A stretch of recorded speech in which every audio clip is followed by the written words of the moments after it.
Dari mana anak-anak itu mendapatkan pemahaman yang kemudian akhirnya melahirkan perilaku yang salah itu.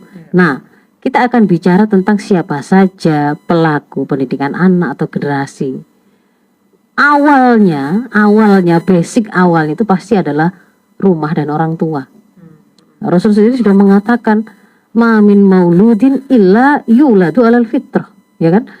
Tidak ada seorang bayi pun yang lahir kecuali dia lahir dalam keadaan fitrah.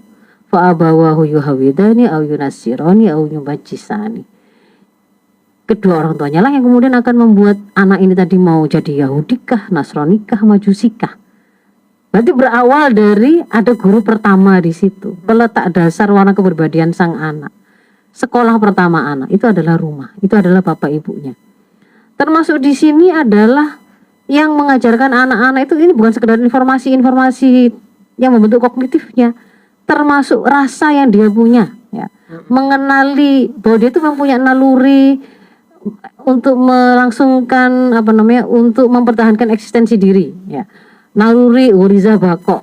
Dia suka dipuji, suka mendapat pujian, suka kekuasaan. Ini kalau pada orang dewasa penampakannya bisa cinta jabatan, cinta harta, cinta kedudukan. Ini kalau pada anak-anak mungkin ya, dia suka menjadi orang yang dianggap hebat gitu ya. Anak yang dianggap keren, yang disukai oleh teman-temannya.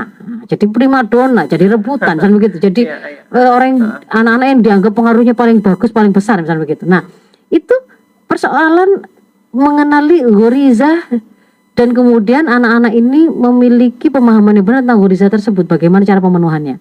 Kalau kemudian seorang anak tidak pernah kemudian dia diajarkan tentang membela diri, misalkan ya, membela diri.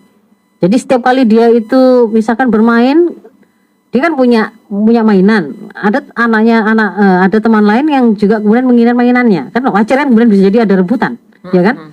Nah, naluri anak-anak tadi yang punya ghoriza bako tadi, yang satu dia pengen itu kok bagus ya, kan dia ingin memiliki tadi ya. Naluri dari sang anak yang memiliki barang tadi sama, dia juga punya ghoriza bako.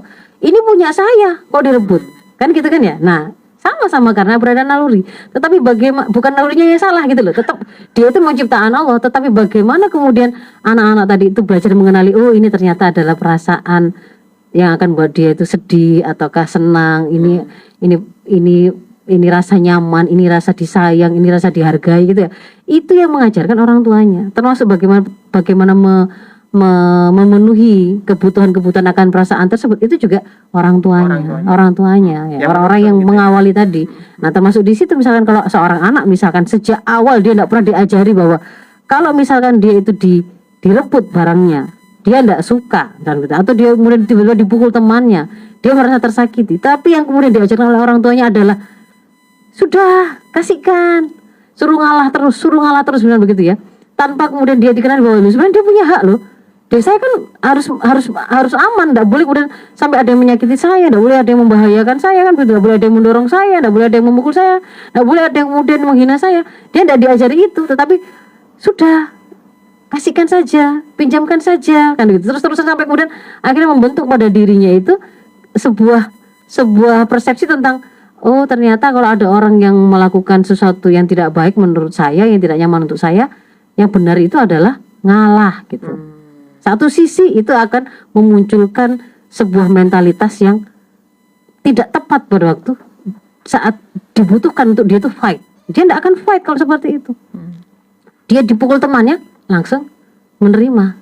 Padahal siklus perundungan itu terjadi ketika ada anak yang merasa kuat, kemudian dia melakukan perundungan pada orang yang dirasa itu lebih lemah, kemudian yang lemah itu membiarkan. Tidak ada satu keberanian sedikit pun, tidak ada sebuah perlawanan sedikit pun. Itu kemudian membuat siklus itu semakin terulang lagi. Ketika terulang, yang satu si korban semakin merasa memang aku ini sangat lemah, tidak bisa apa-apa, pokoknya memang ini nasibku begitu. Yang satunya semakin merasa di atas angin, jadi semakin mengulang lagi. Jadi satu sisi akhirnya anak ini tadi karena salah asuh dalam hal mengenalkan rasa perasaan naluri itu dengan tepat gitu ya, dan bagaimana kemudian pemenuhan terhadap kebutuhan naluri tersebut bisa memunculkan sebuah karakter mental yang seperti itu yang tidak tepat. Satu sisi yang satunya tadi yang ketika kemudian dia melakukan tadi itu ya, karena karakternya mungkin dia merasa lebih berani, dominan gitu kan ya, dia merebut tapi tidak pernah diingatkan, sudah biarkan namanya anak-anak, maka dia juga tidak akan merasa bahwa ini salah gitu. Dia bakal mendorong temannya sampai nangis, dia bahkan merebut ini juga ternyata juga dibolehin, maka dia akan merasa oh dengan cara seperti itu dia bisa mendapatkan apa yang dia butuhkan, apa yang dia inginkan. Kan dia ingin itu kan, memiliki segala sesuatu, memiliki ini, memiliki itu. Nah kemudian ini dibolehkan. Nah maka itu juga akan membuat sebuah mental yang tidak sehat juga, tidak benar juga. Berawal dari situ juga.